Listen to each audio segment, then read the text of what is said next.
Nagasaki. A quiet coastal city in southern Japan, surrounded by green hills and narrow valleys. For centuries, it had been a place of culture, trade, and resilience. A city shaped by the sea, shipyards, churches, temples, and tightly packed neighborhoods.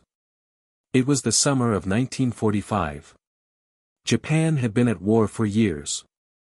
Food was scarce. Cities were damaged. Families were tired. Yet, life in Nagasaki continued. That morning, the city woke as it always had.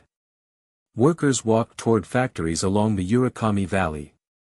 Fishermen prepared their boats. Children, carrying small bags, walked to school. Shopkeepers opened wooden shutters. Church bells echoed softly through the streets. There were no air raid sirens.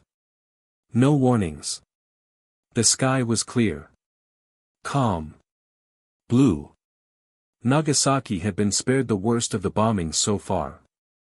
Many believed the city was safe. No one imagined that this ordinary morning would become the last peaceful moment for tens of thousands of people. People planned their day. They thought about work. About meals. About survival. Not about history. Not about death. At that moment, Nagasaki was alive.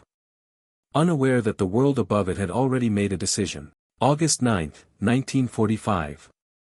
High above the Pacific Ocean, an American B-29 bomber flew silently toward Japan. Its name was Boxcar. Inside the aircraft was a single weapon. A plutonium atomic bomb, codenamed Fat Man.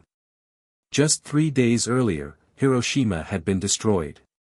But the true scale of that destruction was still unknown to most of the world. And in Nagasaki, almost no one knew anything at all.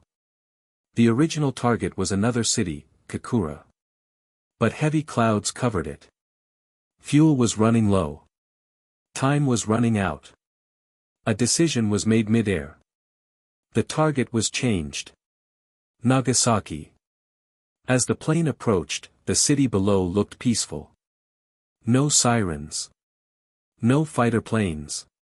No resistance. At 11:02 a.m., the bomb was released.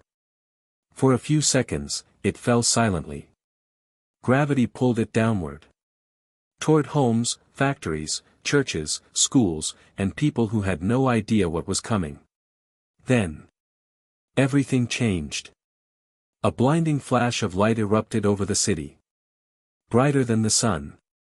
Hotter than anything humans had ever created. In a single instant, time seemed to stop. Buildings vanished. Walls collapsed. Streets dissolved into fire. The explosion generated temperatures hotter than the surface of the sun. People closest to the blast were erased. Their shadows burned into stone and concrete. A massive shockwave tore through the valley. Homes were crushed. Factories collapsed. Glass shattered miles away. A towering mushroom cloud rose into the sky. Dark, boiling, unstoppable. Fires spread everywhere. The air itself burned. Those who survived the initial blast stumbled through ruins. Voices crying for help in streets that no longer existed. Nagasaki. A living city just moments before. Had become a landscape of destruction. In less than a minute, tens of thousands of lives were lost. When the fires slowly died down, a terrible silence followed. Nagasaki was unrecognizable. Survivors searched for family members among the ruins. Many found nothing. Others found only silence. Hospitals were destroyed. Doctors were dead or injured. The wounded lay everywhere, untreated. Radiation, an invisible enemy, continued to kill. Days later. Weeks later. Years later.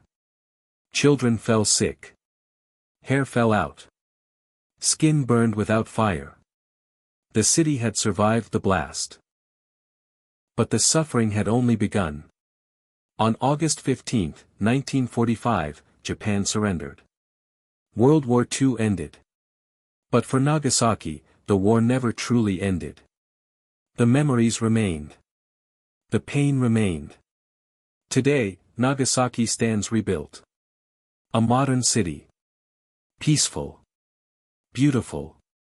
But beneath its streets lies a warning. About power without restraint. About science without humanity. About a moment when the world crossed a line. Nagasaki reminds us not just how war ends, but what it costs.